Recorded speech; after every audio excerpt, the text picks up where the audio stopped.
वशिष्ठ जी महाराज राम जी को उदालक ब्राह्मण का उपाख्यान सुनाया। उदालक ब्राह्मण के ऐसे विरक्तता के विचारों को श्रवण करवाया और उदालक ब्राह्मण की जो साधना पद्धति बताई, किस प्रकार अपने मन को जीतना, किस प्रकार साधना करनी। विषय से विरक्त होकर उदालक पद्मासन लगाकर ओम का उच्चारण करने लगे, योग क्रिया का आरंभ किया और योग क्रिया की प्रारंभिक अवस्था है सबसे पहले लोम अनुलोम। श्वास को अंदर खींचना एक नथुने से, दूसरे नथुने से श्वास को बाहर निकालना, कुछ समय तक श्वास को बाहर ही रोकना बाह्य कुंभक है। श्वास को अंदर लेना और अंदर ही रोकना अंत कुंभक है।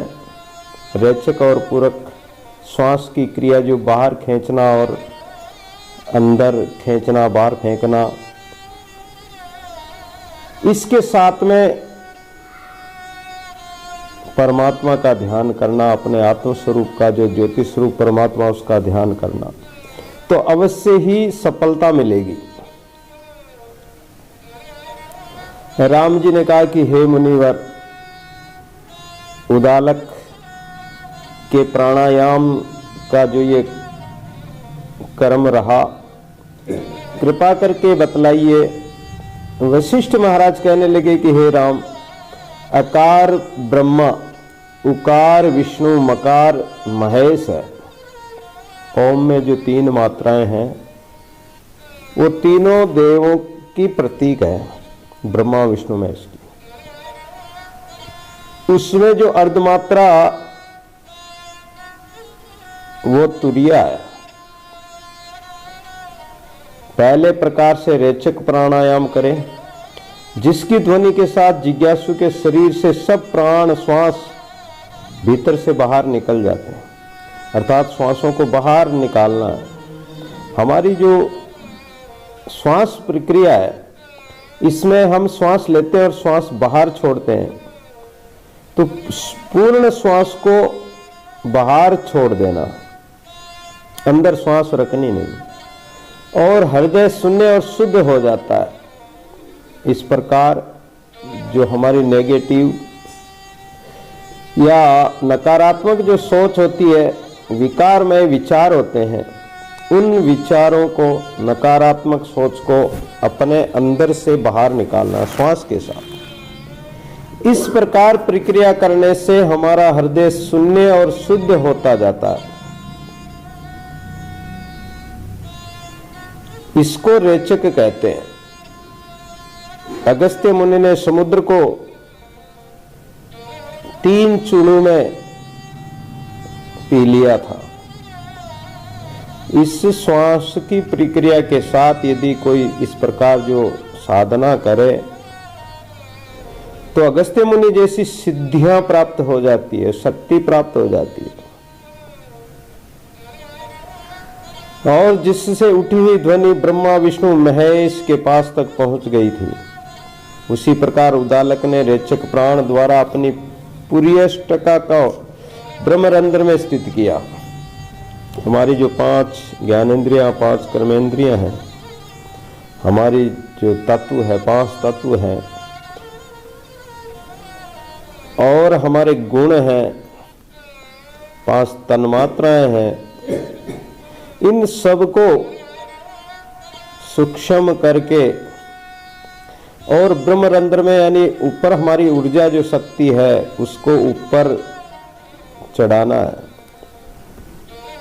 हमारी ये काया की जो अष्टका है, पूरी यानी काया पूरी की जो ये 8 प्रकार की जो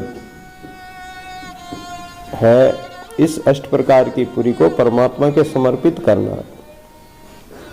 हे राम, हट करने से तो दुख होता है, हठ योग करोगे तो कष्ट होगा। इससे जब तक उसे रेचक में अर्थात श्वास को बाहर रखने में सुख रहा, तब तक तो उसने उसे बाहर रखा। श्वास को जितनी देर बाहर रखोगे उतना ही हमारा अंतःकरण, मन, हृदय शुद्ध होता जाता है। तो जब तक बाहर रखोगे तब तक श्वास, तो शरीर में जब तक सुख है और कोई तकलीफ न हो तब तक उस श्वास को बाहर रखे रखो। और अभ्यास से श्वास को 20 सेकंड, आधा minute, 60 minute, 1 minute, 2 minute, 3 minute, जितने समय तक श्वास को बाहर रोक सकते हैं रोको, जब तक कि आपको विशेष कष्ट न हो रोकी जा सकती है। और उसमें ओम मंत्र का सुमरण करते रहो। फिर श्वास को भीतर खींचो तो वो कुंभक हो जाता, अंत कुंभक हो जाता। बाहर श्वास को रोकना बाह्य कुंभक, अंदर रोकना अंत कुंभक है। और फिर उस जो अंदर जो श्वास लिया है उस वायु को आधार चक्कर में रोका जाए। आधार चक्कर, और उस क्रम से वायु न तो ऊपर जा सके और न नीचे जा सके। जब वैसा करने से स्थित प्राण संकट में हुए तब उसे एक ऐसी अग्नि निकलेगी। उदालक इसी प्रकार साधना कर रहा था। उसने श्वासों को रोक लिया, ना तो श्वास बाहर जाए ना श्वास अंदर जाए, एक ऐसे सम अवस्था में उसको रोक लिया। और जब श्वास की गति सम हो जाती है, धीरे धीरे श्वास को रोकने की गति इतनी तीव्र हो जाती है कि श्वास चलना यानी बिल्कुल सम अवस्था में, बहुत कम अवस्था में चलते हैं, बहुत धीरे धीरे चलते हैं। लेकिन उस समय जब श्वास की आवश्यकता शरीर को होती है और उस समय आपने हठपूर्वक उस श्वास को रोका, सम कर लिया दोनों श्वास को, तो वहां एक ऐसी अग्नि प्रकट होती है, एक ऐसी ज्योति प्रकट होती है, एक ऐसा झिलमिलाट करता हुआ परमात्मा का प्रकाश प्रकट होता है, जिससे उसका पाप पुण्य रूपी शरीर विरह अग्नि में जल गए मन के मेल विकार। दादू जी महाराज कहते हैं कि उस विरह अग्नि में, उस परमात्मा के सुमरण में और उस साधना से मन के मेल विकार सब नष्ट हो जाते हैं। जब उस प्रकाश का प्रकटीकरण होता है, प्रकाश प्रकट होता है, तो सब उस अग्नि में सब पाप कर्म विकार सब नष्ट हो जाते हैं।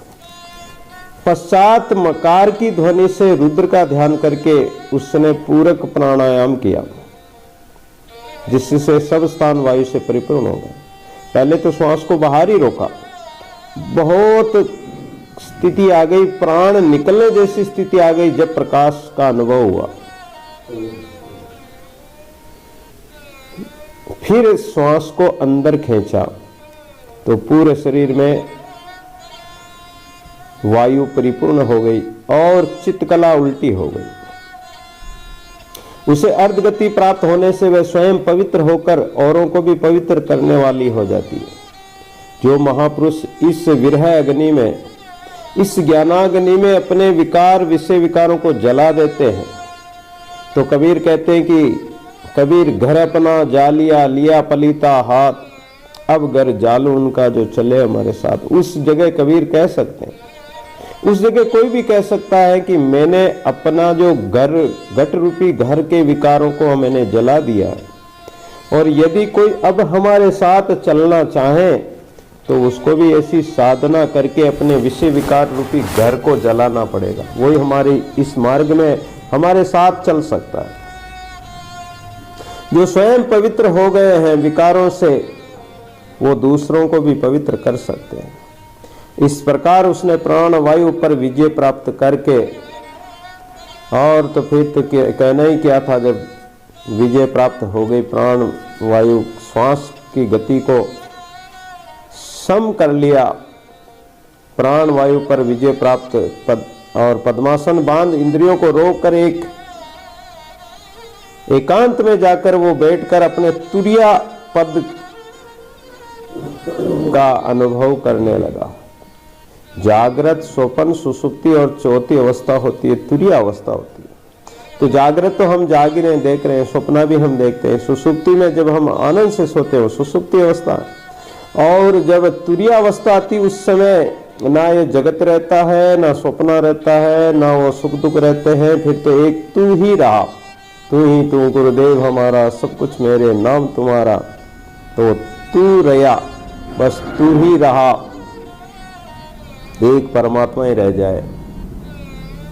तब उस प्रकार अर्ध उन्मिलित नेत्रों से ध्यानावस्थित हो उसने प्राण अपान को मूल चक्र में रोका। हमारे जो श्वास है ये प्राण है, 5 प्राण होते हैं, प्राण अपान व्यान समान उदान, ये पांचों जो प्राण है, ये प्राण हमारे शरीर में अलग अलग काम करते हैं। प्राण हमारे जीवन को जीवित रखते हैं, शरीर को जीवित रखते हैं। अपान वायु भी हमारे शरीर से उत्सर्जन होती है, उदान वायु हमें उठाती है, कोई कंठ में रहती है, कोई कहाँ रहती है, सब वायु अलग अलग ये प्राण रहते हैं। तो जो अपान वायु है वो गुदा द्वार से बाहर उत्सर्जन होती है, और वही मूल चक्कर मूलाधार चक्र होता है। तो उस मूलाधार चक्र में आसन लगाकर और एड़ी से दबाकर और एक पैर से एक एड़ी से दोनों के बीच में स्वादिष्टान चक्र को रोकते हुए और मूलाधार चक्र का मूल बंद लगाते हैं। तो इस प्रकार 9 द्वारों को वो बंद कर लेते हैं। जब मकान की खिड़कियां होती है और उन खिड़कियों से किसी में धूल मिट्टी आ रही, किसी में प्रकाश आ रहा है, किसी में क्या आ रहा है, किसी में गंदी हवा आ रही, सब कुछ खिड़कियों से अलग अलग, जिधर से जैसी हवा चलती वैसा ही होता आता है, वैसी हवा आती, दुर्गंध आती है, सुगंध आती है। तो सारे द्वार जब खिड़कियां सब बंद कर दी, इसी प्रकार हमारे शरीर के ये खिड़कियां हैं, ये जो हमारे इंद्रिय द्वार है, आंखें हैं, नाक है, कान है, द्वार है, ये 9 द्वार खिड़कियां हैं। इन खिड़कियों को बंद कर दो, बाहर से एकदम बंद कर दो। बाहर देखना, बाहर भटकना, बाहर विश्व में जाना, ये सब रुक जाए। और जब ये रुक जाएगा तो फिर चित्त कहाँ जाएगा? चित्त भी स्थिर हो जाएगा। ये साधना बता रहे हैं, इस प्रकार साधना करो। लोग कहते हैं हमारा मन स्थिर नहीं होता, होगा कैसे? आप साधना करते ही नहीं है, साधना में लगते ही नहीं है, तो मन स्थिर होगा तो होगा कैसे? बिना साधना किए, बिना इंद्रिय द्वार को, इंद्रिय रूप झरोकों की खिड़कियों को बंद किए, बिना बंद किए कैसे रुकेगा? ये चित्त है, किसी भी खिड़की से, किसी भी इंद्रिय रूपी द्वार झरोके से बाहर चला जाता, इसलिए इंद्रिय द्वारों को रोकना पड़ेगा। इस प्रकार अभ्यास और वैराग्य के बल से उसने मन रूपी चंचल इस हिरण को पकड़ लिया, मन मृगा को पकड़ लिया।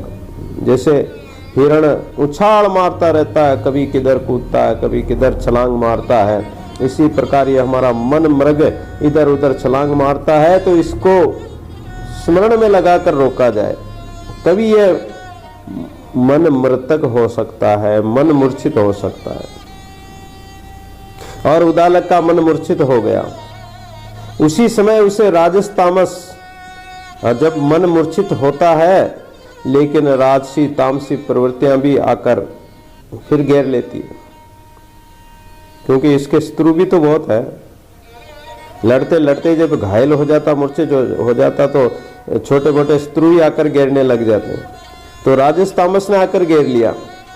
लेकिन अभ्यास में वह परिपक्व होने के कारण उसने झट आत्म विवेक से उस तामस और राजस प्रवृत्ति को भी हटा दिया। विवेक बल से चित्त कला में लग, यानी अपना जो चित्त है, अपनी जो आत्मा है, चित्त की कला क्या? आत्मा है। तो उस आत्मा में लगने से चित्त की वृत्ति बाहर न जाकर उन तामस और राजसी प्रवृत्ति न होकर आत्म साक्षात्कार का अनुभव किया। किंतु इस चित्त का वेग बड़ा कठिन होता है, साधारण साधक को यह विचलित कर देता है। उतना करने पर एक क्षण तो स्थित रहा, मन कुछ समय तक तो स्थिर हुआ, लेकिन फिर बाहर दौड़ गया। मन का इतना ये इतना चंचल है कि इसका कोई रोक नहीं है, इसका कोई भरोसा नहीं है। एक क्षण में ये चंचल हो जाता, थोड़ी देर स्थिर हुआ, फिर चंचल हो उठा और बाहर भाग गया। तब उदालक ने फिर अभ्यास किया। इस मन को बार बार निरंतर अभ्यास, निरंतर श्रद्धा, अभ्यास, विश्वास से इस मन को वैराग्य से रोका जा सकता है। तो अभ्यास था उसका, इसलिए मन को फिर रोक लिया और उसे परमानंद शांत आत्म स्वरूप में लगाया। वह पद ऐसा अमृतमय है कि एक बार उसमें लग जाने से फिर ये जीव कभी नष्ट नहीं हो सकता, ये आत्मा कभी नष्ट नहीं हो सकती। उस बूंद समुद्र में मिल जाएगी तो ये फिर कभी सूख नहीं सकती है। जिसको उस पद का अनुभव हुआ है वह भोगों की इच्छा नहीं करता है। जैसे जिसने स्वर्ग का नंदनवन देखा हो, उसे फिर ये साधारण संसार के जंगल या बाग बगीचे उनको मोहित नहीं कर सकते। वैसे ज्ञानी जन जिसने इस परम आनंद का अनुभव किया हो, तो वो संसार के भोगों के तनिक क्षणिक सुख की तरफ जो दुख देने वाले हैं या रोग शोक देने वाले हैं, उसमें वो अपने मन को नहीं लगाते। जब इस प्रकार उदालक अपने आप में स्थित हुआ, तब उसे कठिन तपस्वी जानकर आकाश से सिद्ध देवता उनके पास दर्शन करने के लिए आ गए। ऐसे महापुरुष के तो देवता भी दर्शन करते हैं। विमान लेकर आ गए, बोले कि चलो, तुमने बहुत बड़ा तप किया है, चलो स्वर्ग चलो, अब यहां तुम्हें रहने की आवश्यकता नहीं है और अब तुम्हारे लिए स्वर्ग का द्वार खुला हुआ। दादू जी महाराज भी जब नरेना में विराजमान थे, जब उनका अंतिम समय आया कि अब धराधाम को छोड़कर वापस परमात्मा में अपने स्वरूप में स्थित होना है, उस समय भूतकाल के अनेक संत महापुरुष ब्रह्मा विष्णु महेश और गोरखनाथ आदि अनेक संत महापुरुष वहां प्रकट हुए और सब उनके दर्शन किए और उनसे प्रार्थना की कि महाराज हमारे लोक में चलिए, महाराज वहां चलिए। महाराज ने कहा कि मैं तुम मेरा जो अपना स्वस्वरूप है उसी में मिलना है। देवता कहने लगे कि हे उदालक, तुमने बहुत तपस्या की, चलो अब स्वर्ग चलो। हम विमान लेके आए, वहां स्वर्ग के सुखों का उपभोग करना। उदालक समझ गया कि ये लोग हमको प्रलोभन देना चाहते हैं, हमको आत्मपद से गिराना चाहते हैं। जिसको ज्ञान हो जाता वो इनमें भोगों में नहीं फंसता। जब राजा परीक्षित को सुखदेव जी भागवत कथा सुना रहे थे, उस समय भी जब अमृत की बात आई कि मैं तुम्हें वो अमृत पिलाऊंगा सत्संग का, ज्ञान का, जिससे तुम अमर हो जाओगे, उसी समय देवता आ गए। बोले कि इस अमृत को जो ज्ञानामृत है, इस अमृत को तो हमें दे दो, इसके बदले में हम आपको स्वर्ग का अमृत देते हैं, जिससे ये परीक्षित अमर हो जाएगा, मरेगा ही नहीं। तो सुखदेव जी बोले कि वाह देवताओं, बड़े स्वार्थी निकले। अरे तुम्हारा जो अमृत है, स्वर्ग का अमृत, वो तो कुछ समय तक ही अमर करेगा। कोटि वर्ष क्या जीवना अमर भय क्या हुई। दादू जी महाराज कहते हैं कि करोड़ वर्ष जीकर भी क्या कर लेंगे। यही संसार, यही दृश्य, इनसे क्या फायदा? इस अमृत रूपी जो सदा सदा के लिए अमर करने वाला सत्संग रूपी अमृत है, ज्ञानामृत है, इसको छोड़कर हम इस तुच्छ स्वर्ग के अमृत का क्या करेंगे? तो उदालक समझ गया कि ये देवता बड़े स्वार्थी होते हैं और ये देवता देखो हमें गिराने के लिए आए हैं, सुख भोगों का लालच लेकर आए हैं।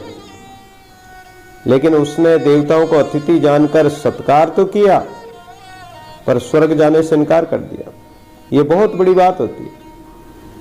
कोई मेहमान आते हैं, कई परिवारों में जैसे मेहमान आते हैं, मेहमान का स्वागत सत्कार करना हर गृहस्थी का एक अधिकार होता है, कर्तव्य होता है, होना चाहिए। लेकिन मेहमान अगर कुसंगी मेहमान हो और वो कहे कि तुम ये नशा पता कर लो, ये विषय भोग लो, या ये ऐसी खराब चीज जैसे शराब, मद, मदिरा इत्यादि कोई चीजें खाने के लिए कहे, तो नहीं खाना चाहिए, इनकार कर देना चाहिए। उसमें कोई भी पाप नहीं लगता। कई लोग कहते हैं कि लो थोड़ा सा ये नशा कर लो, अमल खा लो, शराब पी लो, चाय पी लो, और कोई जर्दा, तंबाकू, बीड़ी, सिगरेट इत्यादि अनेक प्रकार के नशे होते हैं, विषय विकार होते हैं, उसमें लगा देते। क्यों लगते हो? नहीं लगना चाहिए। कहीं भी जाओ, कोई भी आए, लेकिन विषय विकार कुसंगी का परित्याग कर दो, कुसंग का, कुलक्षणों का, दुर्गुणों का परित्याग करो। तो उदालक ने मना कर दिया, देवताओं को भी मना कर दिया कि मुझे स्वर्ग नहीं जाना। सिद्ध लोग कुछ दिन तक उसके पास रहकर जब निराश होकर चले गए, बोले कि इनको कोई चाय नहीं, चाह मिटी चिंता गई मनवा बेपरवाह। जिसको कछु न चाहिए वह शहंशाहों का शहंशाह, वो सम्राटों का सम्राट, वो तो इंद्र से भी बड़ा महाइंद्र है, उसको क्या चाहिए? उदालक उसी प्रकार अपनी तपस्या में लीन रहे और अंत में आत्म पद को प्राप्त हुए। वशिष्ठ बोले कि हे राम, जैसे उदालक ऋषि आत्म पद को प्राप्त हुए, उसी कर्म से तुम भी अपने आप विचार करो। ऐसा विचार अगर तुम भी करोगे तो उस निरंजन के घर को प्राप्त कर लोगे। इसी में तुम्हारा कल्याण है और यही परम कर्तव्य है कि जैसा गुरु बतलावे और जैसे शास्त्र के वचन हो, उनको धारण कर जगत भ्रम से मुक्त हो जाओगे। बिना आत्म अभ्यास के ये आनंदमय शांत पद प्राप्त नहीं होगा। इसके लिए पहले गुरु और संत शास्त्रों के उपदेश को श्रवण, पहली श्रवण, द्वितीय रसन, तृतीय हृदय गाय। पहले सुनो, समझो, फिर करो, फिर उसका चिंतन करो और भूत भविष्य वर्तमान में उसमें दृढ़ अभ्यास करते रहो। इस प्रकार की दृढ़ता से आत्म पद का दर्शन होता है। ये सुनकर राम जी ने पूछा कि हे त्रिकालदर्शी गुरुदेव, समाधि किसको कहते हैं? यदि मैं इस विषय का अधिकारी हूं तो कृपा करके मुझे वह बतलाइए। समाधि लगाना, समाधि क्या है, कैसे लगती है, समाधि में क्या होता है? तो इसका अनुभव अधिकारी होगा जो इतनी सीढ़ियों को पार करे, तब जाके समाधि लग सकती है। मन इंद्रियां जब सम हो जाए, चलायमान नहीं रहे, तब जाके सम अवस्था आती, समाधि लग जाती है। तो यदि अधिकारी होगा तो ही लगेगी, उस श्रेणी पर पहुंचोगे तभी लगेगी। वशिष्ठ जी कह बोले कि हे राम, समाधि का लक्षण यह है कि ये जो गुणों का समूह है, गुणात्मक तत्व है, जो इनको अनात्म रूप देखते हुए अपने आप को केवल इनका साक्षीभूत चेतन जानता है और जिसका चित्त स्वभाव सता में लगकर शीतल हो गया हो, उसे समाधिस्थ समझना चाहिए। अर्थात जो गुण है, हमारे इंद्रियों के भी गुण है, 5 तत्वों के भी गुण हैं, तो इन गुणों के द्वारा उस गुणातीत तत्व का अनुभव हो। अनात्म पदार्थों कि देखते हुए भी उनमें हमारा चित्त न जाए, एक साक्षी स्वरूप परमात्मा में ही लगा रहे। आत्मा का स्वभाव यही है कि वह निर्विकार है, निर्विकल्प है, कोई कल्पना करे ही नहीं। तो इस प्रकार जब चित्त शांत हो जाए, बस चित्त का शांत होना, मन का शांत होना ही तो समाधि है, वही समाधि है। फिर जो मैत्री, करुणा, मुदिता, उपेक्षा आदि जो पंच गुण हैं, ये गुणों में स्थित हो है। मैत्री, प्रत्येक जीव के प्रति निर्वेरी सब आत्मा। दादू ये मत सार, दादू जी महाराज ने कहा कि आपा मेटे हरि बजे तन मन तजे विकार, निर्वेरी सब जीव सु दादू ये मत सार। प्रत्येक प्राणी मात्र के प्रति मैत्री भाव हो, आत्म भाव हो, किसी प्रकार का कोई कष्ट न हो, मन वचन कर्म से किसी जीव को कष्ट न दे, वही मैत्री भाव कहलाता है। प्राणी मात्र के प्रति सद्भावना हो। करुणा, दया भावना हो। दया जिन्हों के दिल नहीं बहुरी कहावे साथ, जे मुख उनका देखे तो लागे बहु अपराध। दया भाव, करुणा हो दिल में। अगर जिसके मन में, दिल में करुणा नहीं हो, भाव नहीं हो, प्रेम नहीं हो, तो वो इंसान नहीं, वो राक्षस कहलाता। मुदिता, उपेक्षा, ये जो गुण है ये उसमें स्थित होना चाहिए। आत्म दर्शन कर शांति प्राप्त होती है, उसी को समाधि कहते हैं। हे राम, जिसको ये निश्चय हो जाता है कि मैं शुद्ध चिदानंद स्वरूप हूं और दृश्यों से मेरा कोई संबंध नहीं है, ये जगत पदार्थ है, ये मेरी जाति के नहीं है, इनसे मेरा कोई संबंध भी नहीं है। वह चाहे वन में रहे चाहे गृह में रहे, ना घर भला न वन भला, जान निज नाम, दादू उन मनी मन रहे, भला तू सोई ठाम। तो उनके लिए घर और वन एक समान हो जाते हैं। अंतकरण का शांत होना ही महान तपों का फल है। खूब तपस्या करे, जितनी चाहे हजारों लाखों वर्ष, लेकिन मन शांत नहीं हुआ तो तपस्या का क्या फायदा रहा। तो तपस्या का फल यह होना चाहिए कि मन शांत हो। किंतु जिसने ऊपर से इंद्रिय दमन तो कर लिया, ऊपर से इंद्रियों को तो रोक लिया, लेकिन मन तो विषय विकारों में जा रहा है। माला तो कर में फिरे, जीभ फिरे मुख कमाए, मनवा तो 14 फिरे, ये तो सुमिरन ना है। मन को ऊपर से तो आप एकांत में बैठ गए, इंद्रियों को रोक लिया, लेकिन मन रूपी इस शैतान को कौन रोकेगा। और जब तक ये नहीं रुकेगा तब तक समाधि लग नहीं सकती है। जब तक पदार्थों का चिंतन करते हैं तब तक समाधि नहीं लगी। उसका समाधि में बैठना वैसा ही है जैसे उन्मत्त के समान नृत्य करे।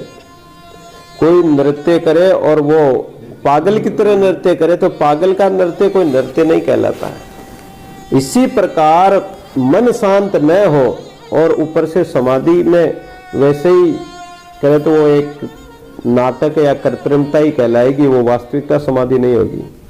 जो मन से वासना निकाली नहीं और ऊपर ऊपर से पाखंड करे तो परमात्मा प्राप्त नहीं हो सकता। पाखंड पीव में पाइए जे अंतर सांच न होई, उपरीति क्यों रो भीतर के मल दो।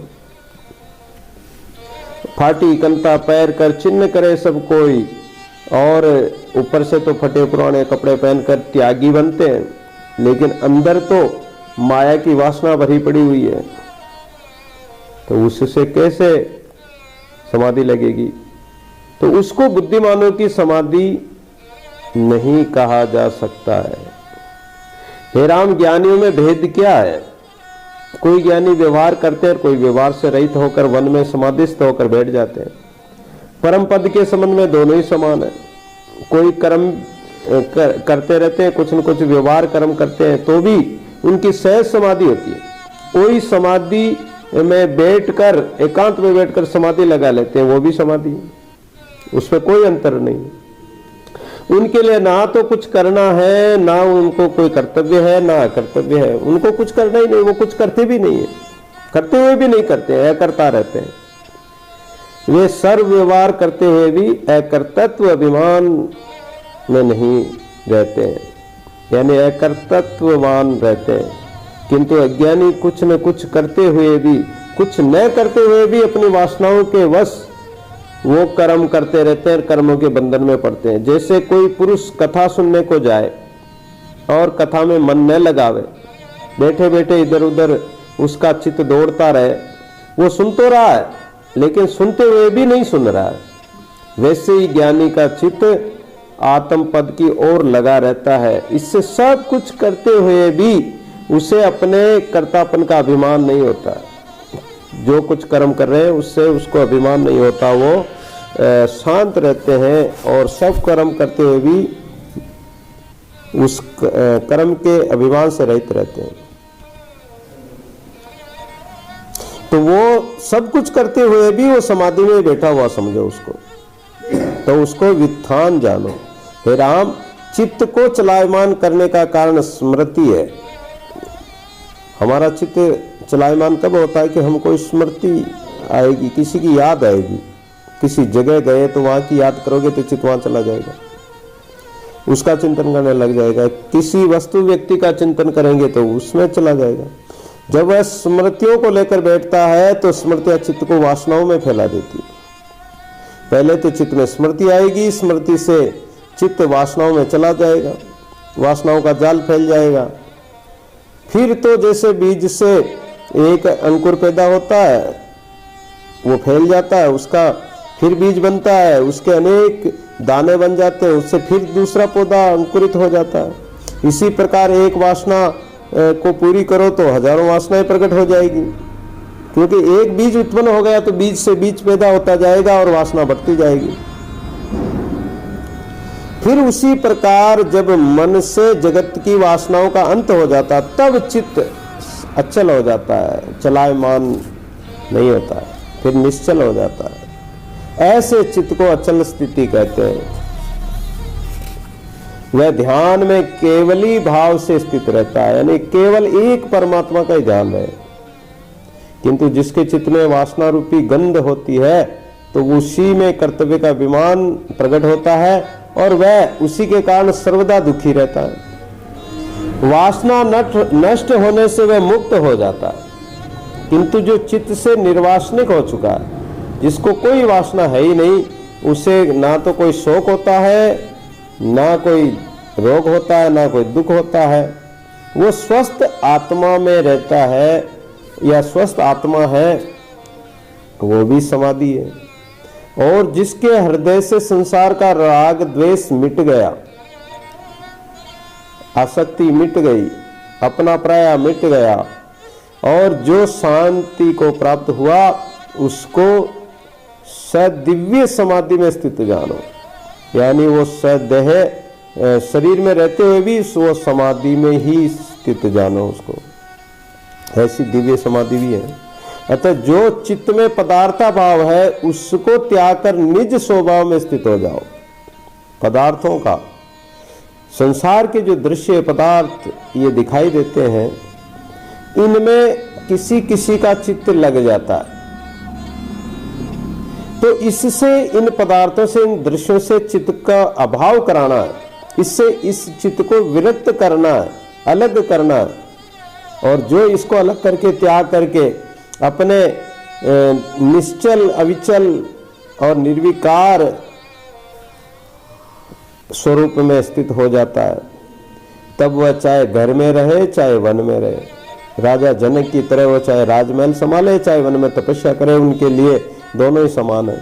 क्योंकि समाहित चित्त दोषों से रहित होता है। इससे वह ज्ञानी कुटुंबियों के साथ रहकर भी अपने को वन में बैठा हुआ ही देखता है। किंतु जो अज्ञानी है वो चाहे वन में जाकर भी समाधि में भी बैठ जाए, लेकिन उसका चित्त अगर विषय विकारों में, संसार में फंसा हुआ है, तो वो कभी स्थिर शांति को प्राप्त नहीं पा सकते। वह चित्त उत्थान में स्वरूप से गिरा हुआ नाना प्रकार के जगत भरम के पदार्थों में, कर्मों में ही फंसता है और उसी में मरता है। जब चित्त निर्वाण पद जो आत्मा में स्थित हो जाता है, निर्वाण प्रद, यानी जहाँ कोई वाण है ही नहीं, जहाँ किसी प्रकार का कोई विषय विकार है ही नहीं, कोई बाण है ही नहीं, कोई मन के मनोरथ है ही नहीं, उस आत्मा में वो स्थित हो जाता है। तब ये मन का उपशम होता है, इंद्रियों का उपशम होता है, चित्त का उपशम होता है। हे राम, सर्व भाव पदार्थों में आत्मा को अतीत जानना समाहित चित्त कहलाता है। यानी सभी पदार्थों में आत्मा एक परमात्मा का ही अनुभव करे, अपना जो स्वरूप है निर्विकार, इस प्रकार अपने भाव में स्थित होना ही समाहित चित्त होना है। यानी सब विषयों में, विकारों में, पदार्थों में एक समावस्था आ जाए, एक ब्रह्म ही रह जाए, उसी को समाहित चित्त कहते हैं। और जब समाहित चित्त चाहे कितने ही जनों के समूह में क्यों न स्थित रहे, उसका किसी से संबंध नहीं रहता। कोई व्यक्ति कितना ही साथ में रहे, लेकिन उसका अगर चित्त समाहित है, परमात्मा से जुड़ा हुआ है, तो वो अनात्म पदार्थों में रहते हुए भी उनमें लिपायमान नहीं होता है, काऊ लिप्त न हो, क्योंकि उसका चित्त सर्वदा ही अंतर्मुख रहता है। वो सोते, बैठते, जागते, चलते फिरते सर्व समय में जगत को देखता ही नहीं, यानी जगत उसकी दृष्टि में है ही नहीं, आकाश की तरह शून्य है। ऐसा पुरुष अंतर्मुखी कहलाता है, क्योंकि उसका हृदय आत्मज्ञान से शीतल रहता है और उसको सारा जगत शीतल रूप भासता है। वह जब तक जीता है तब तक विगत ज्वर रहता है, पर जिसके हृदय को तृष्णा जलाती रहती, उसके लिए सारा जगत दावाग्नि से भी तप्त भासता है। जगत के पदार्थों को, जैसे कोई को बुखार आ जाए, अब बुखार आने के बाद में कोई दवा लेने से ठीक हो जाता है, फिर उसको यदि कोई कहे कि तुम्हें बुखार फिर आने वाली, तो वो घबरा जाता है, वो उस बीती हुई बुखार को ग्रहण करना ही नहीं चाहता और उसको चाहिए भी नहीं। लेकिन अज्ञानी को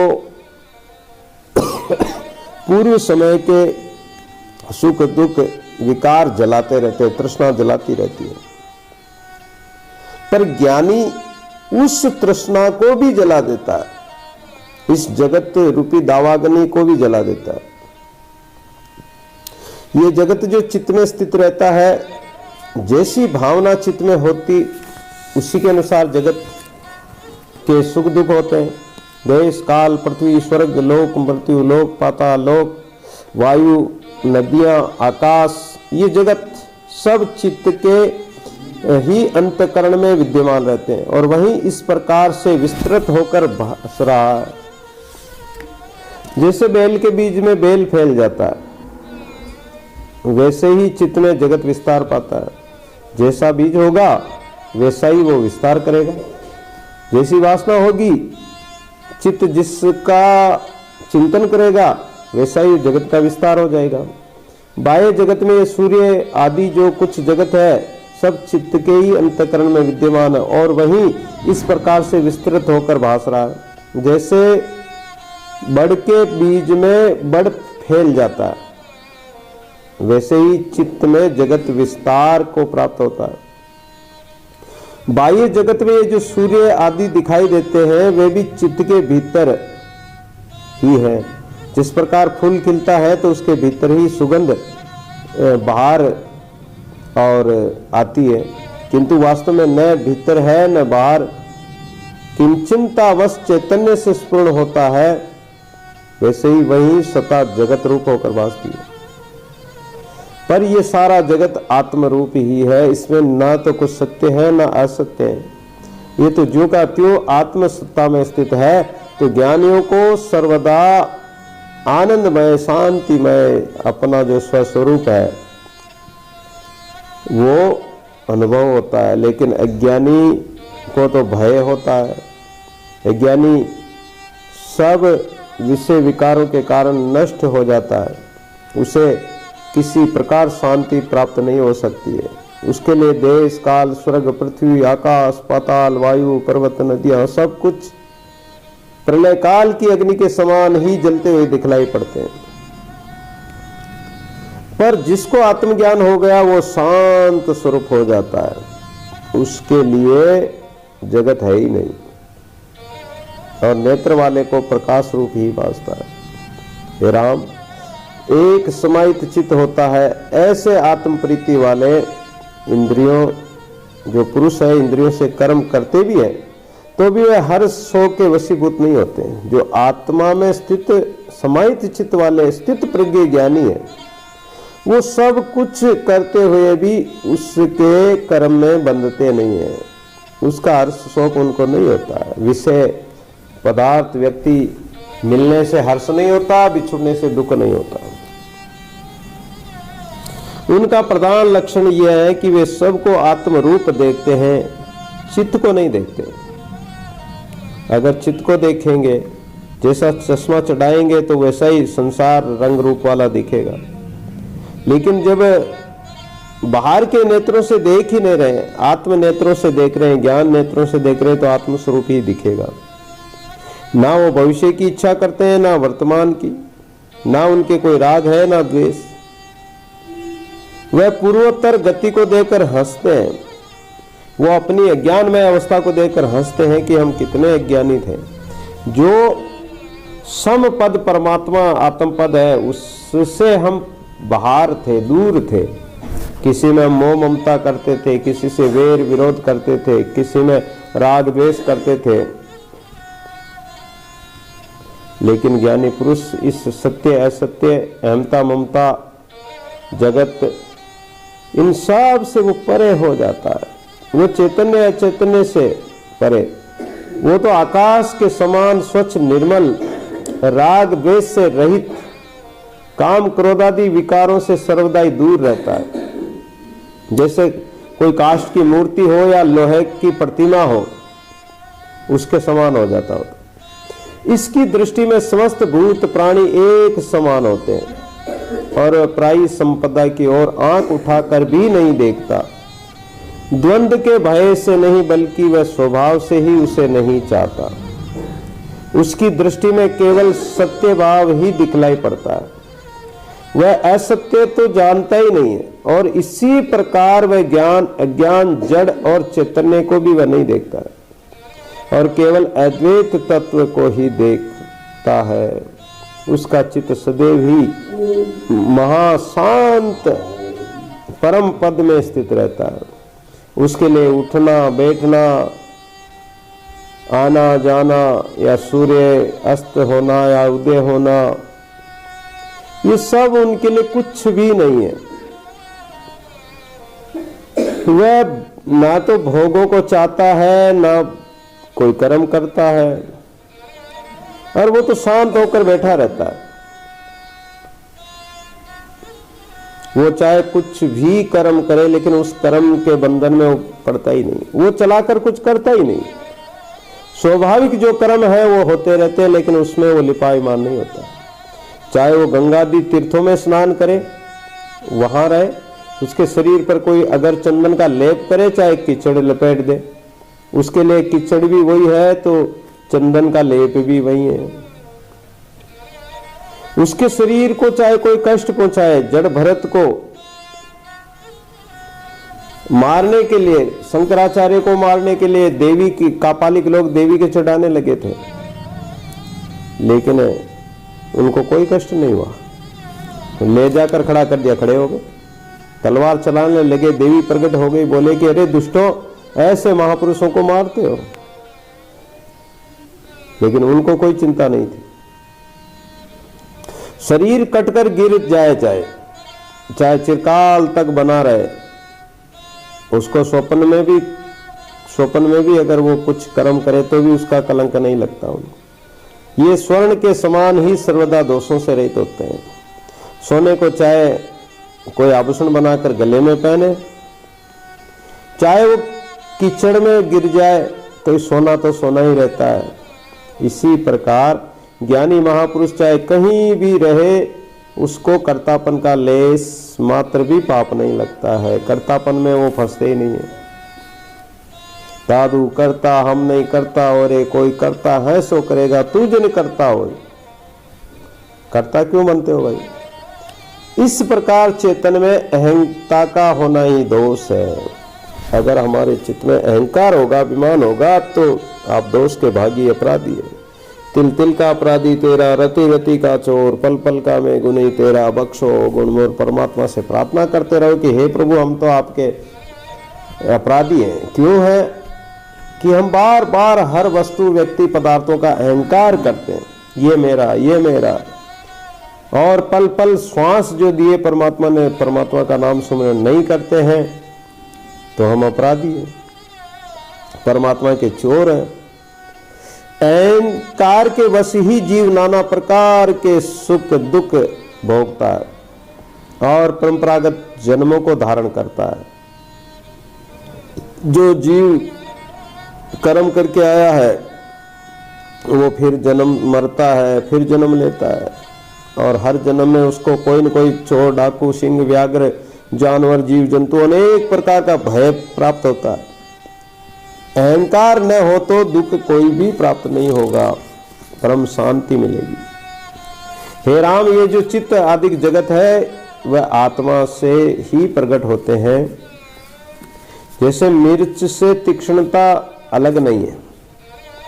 मिर्च होती है, मिर्च में जो तेज होती है, तेज तीक्ष्णता होती, तीखी होती, तो वो तीखापना मिर्च में ही तो है ना, मिर्च से अलग थोड़ी है। इसी प्रकार ये जगत आत्मा से अलग नहीं है, इसको अलग जानो ही नहीं, इसका अलग रूप मानो ही नहीं, और इसमें फंसो ही मत। जैसे गन्ने में रस होता, मिठास होती है, तो मिठास गन्ने से अलग नहीं है, उसी की मिठास है। वैसे देश, काल और जगत आत्मा से भिन्न नहीं है। जैसे पाषाण पत्थर में कठोरता और जड़ता स्वतः ही विद्यमान रहती है, वैसे आत्मा में अहंकार स्वतः विद्यमान रहता है। जैसे फूल, फल, पत्ते वृक्ष से अलग नहीं होते, वैसे आत्मा में अहमता भिन्न नहीं है। अच्छा, अहमता किसको कहते हैं?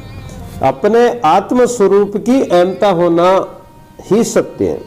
संसार के पदार्थों की अहंकार जो है, अभिमान है, घमंड है उनके पदार्थों का, वो तो नष्ट करने वाला।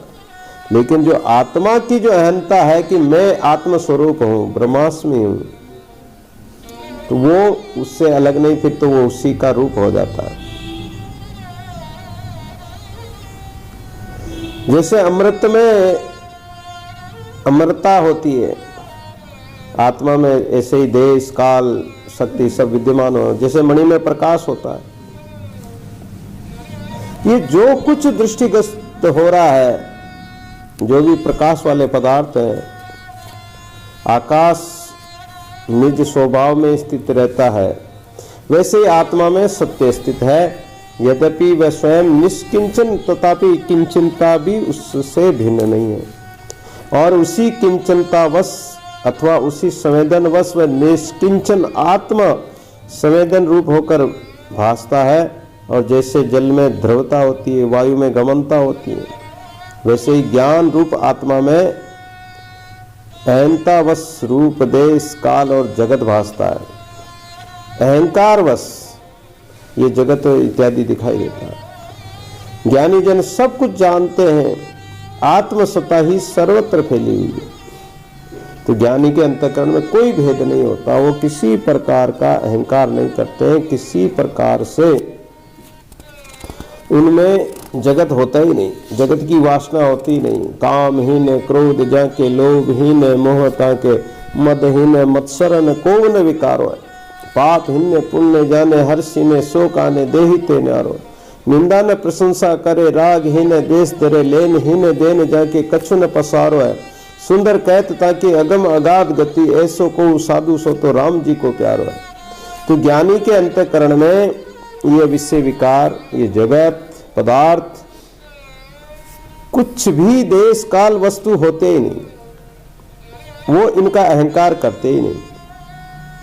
और जो अहंकार बस इस देश काल वस्तुओं को देखते हैं, तो वो अज्ञानी है, और ज्ञानी जन इनसे अलग ही रहते हैं।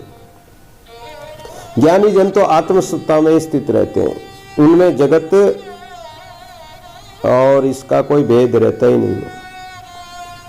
उस सत्ता में हमारे ये शब्द, हमारी ये वाणी, उसकी कोई गति नहीं। जितने शब्द बोले जाते हैं वो केवल जिज्ञासु जनों को ज्ञान कराने के लिए होते हैं, बाकी ये शब्द भी झूठे, ये शब्द विलय हो जाते हैं। शब्द वाणी वहां पहुंच ही नहीं पाती। मन वाणी से परे अगम अगोचर परमात्मा है। शब्द तो एक ब्रह्म है, ब्रह्म सत्य है, बाकी हम जो बोलते हैं ये वाणी वहां पहुंच नहीं सकती, क्योंकि वाणी परमात्मा के पास केवल ये शब्दों से, सदगुरु के और शास्त्र के शब्दों से हमें ज्ञान कराती है वाणी केवल, बाकी वहां पहुंचना हम स्वयं को होता है। जैसे कोई वाहन में बैठना चाहे और चाहे कि मैं मंजिल पहुंचना चाहूं तो मंजिल वाहन पहुंचाएगा, लेकिन वाहन को आप घर के बाहर ही छोड़ दोगे, वाहन को घर में नहीं ले जाओगे। उसी प्रकार हमारा जो निजी घर परमात्मा है, उसमें ये साधन वाणी है, मन है, सुमरण है, भजन है, ये जप तप है, ये सब यहीं के यहीं रह जाएंगे। वहां तो केवल स्वयं को ही जाना पड़ेगा, वहां किसी की भी गम नहीं है। वहां ना सूर्य है, ना चंद्रमा, न रात है, ना दिन है, न वहां मन है, न वाणी है, ना इंद्रिय है, ना विषय, ना जगत है, कुछ भी नहीं। तो वहां तो स्वयं को स्वतः स्थित होना पड़ेगा। ये तो एक साधन है। तो इन साधनों के द्वारा अपनी मंजिल तय करते हुए जिज्ञासु जन इन शास्त्र वचनों द्वारा, इन गुरु के शब्दों द्वारा, वाणी के द्वारा उस आत्मा का अनुभव करें, और अनुभव करके उसी अद्वैत में स्थित हो जाए, उसी आत्म तत्व में मिल जाएंगे, और उस आत्म तत्व को धारण करके उसी का स्वरूप हो जाएंगे।